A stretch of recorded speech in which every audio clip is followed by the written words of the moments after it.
quand des pays ont encore aujourd'hui 7 à 8 enfants par femme, vous pouvez décider d'y dépenser des milliards d'euros, vous ne stabiliserez rien.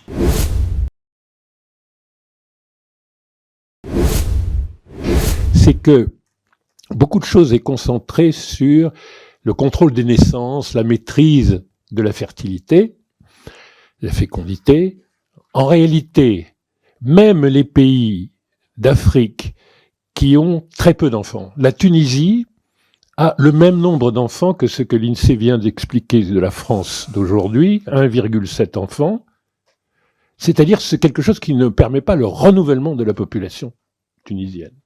Et maintenant, le Maroc, l'Algérie sont parmi les premiers à avoir des indicateurs quasi européens de fécondité. Et pourtant, la population tunisienne augmente. Pourquoi ? Parce que le vrai moteur en Afrique de la démographie, c'est l'augmentation de l'espérance de vie. Ce n'est pas que nous avons des excès de naissance, c'est que nous avons de moins en moins de mortalité. Nous avons un recul, même si on a les pires indicateurs mondiaux de mortalité, ils sont beaucoup plus encourageants en 2024 qu'il y a simplement 10 ans. L'espérance de vie. Vous voyez, prenez des pays qui sont traumatisés, comme les pays du Sahel. Au Niger, au Mali, je vérifiais dans les chiffres de la Banque mondiale, il se trouve que le Mali est en guerre depuis 2007, de façon aiguë depuis 2012. L'opération Serval est de 2013.